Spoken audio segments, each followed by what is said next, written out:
Hi, this is Tim of the 1916 Company. Welcome and thanks for logging on. If you love this watch, email me, Team Mosso at the1916company.com for purchase pricing and availability questions concerning this watch.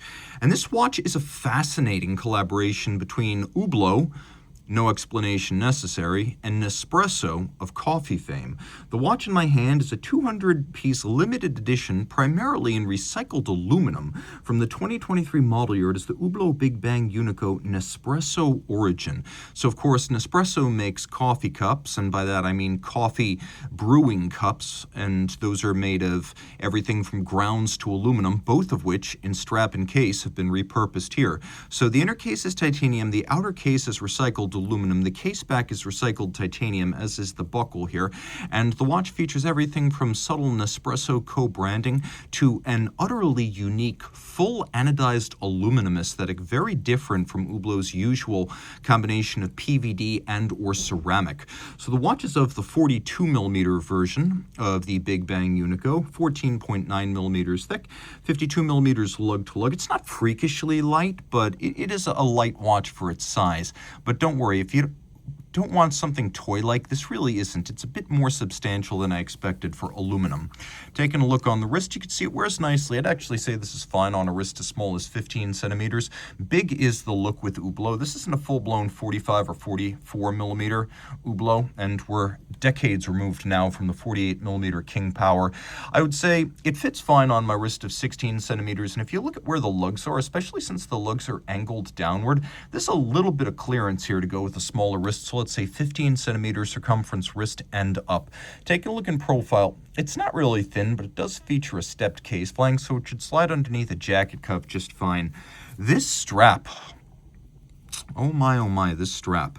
You could see the coffee grounds that are mixed into the polymer blend. So it is, in terms of aesthetic and eyes closed, in terms of feel, just like a regular Hublot rubber strap. It's when you look at it that you start to realize just how much natural grind has been worked or wrought into this material here. It still features a push-button quick release, and there are actually two straps here. This is the rubber one, but you just, if you have more of a fingernail than I do, you just push that button, it pops right out. Easy to snap right back in. So the other strap, which comes with its own anodized aluminum pin buckle, the other strap is a combination of leather, Velcro, and textile.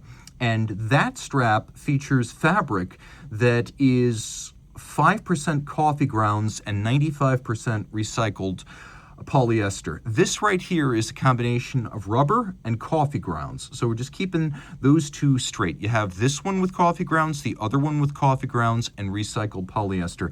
The Velcro one is the one that is a hybrid of textile and leather. And then, of course, there is also a little anodized aluminum pin buckle that allows you to wrap one side's Velcro around the opposite side. So not only do we have two straps with this watch, and they're both partially recycled, but we also get two buckles. This rubber strap features a titanium folding buckle with the Hublot H chassis on the inside, so you can see a little Hublot H.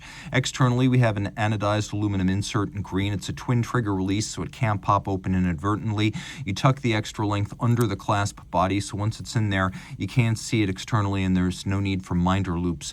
One thing that sets this apart from any of Hublot's other watches is the unique look of anodized aluminum.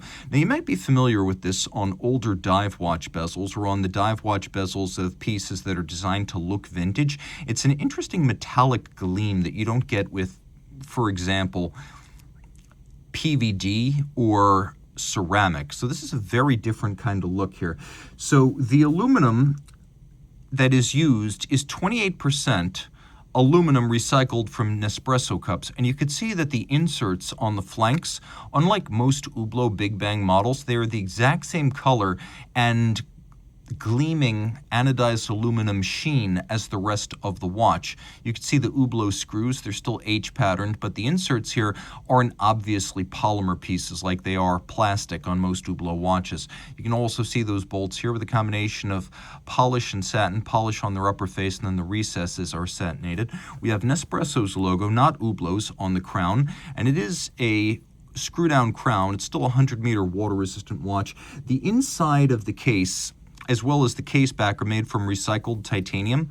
You can see there's individual numbering. So this is all recycled titanium, and then the inner water-resistant case, not the outer aluminum one, but the inner case is made of recycled titanium, and that's what gives the watch its 100-meter water resistance. There's always that inner case with an Hublot Big Bang that actually encloses the dial and the movement. Now, there are 7 different greens on this watch, and a lot of time was spent trying to match the greens acceptably. That's a very difficult thing to do. If you've ever built up a custom motorcycle or a custom road bicycle or mountain bike, you know that you can get some pretty exotic boutique pieces, but it's often difficult to match lacquer with paint, anodizing. All these things tend to produce very different tones of the same color, and that's something Hublot wanted to avoid to the greatest extent possible.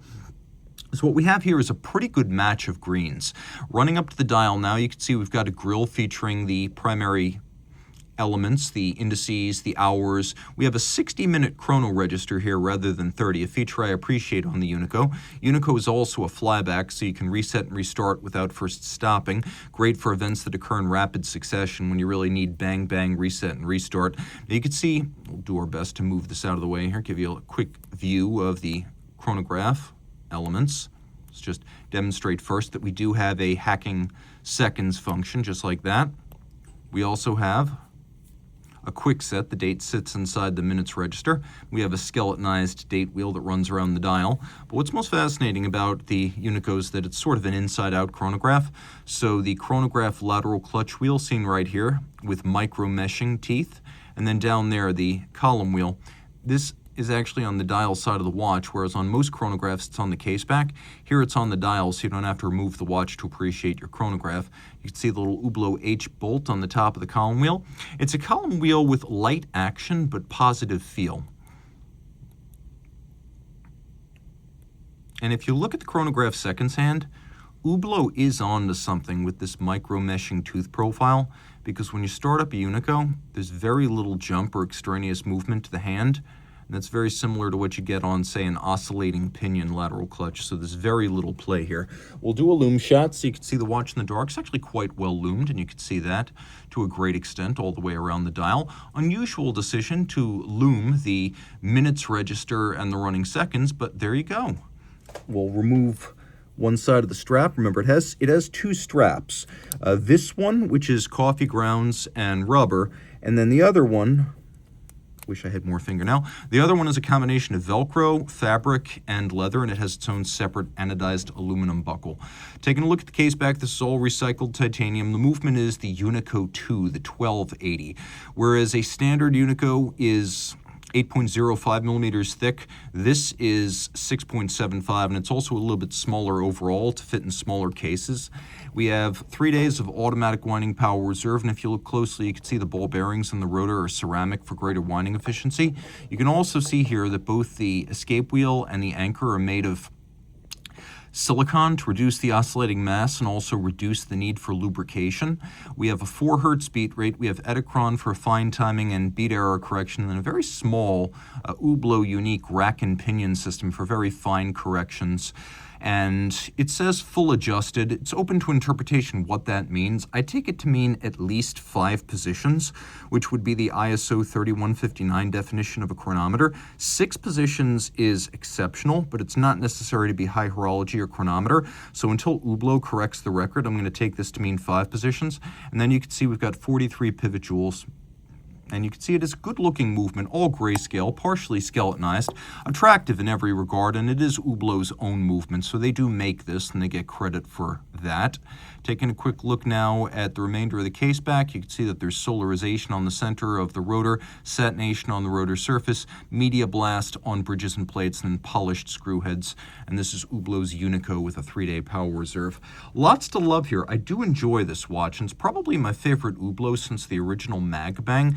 You don't have to be on board with the mission or social orientation of recycling, although I think it's admirable. I think we mostly buy our watches based on how they look, and this combination of anodized aluminum in green is unlike anything else I've seen. So reach out to Team Mosso at the 1916company.com for purchase and pricing details.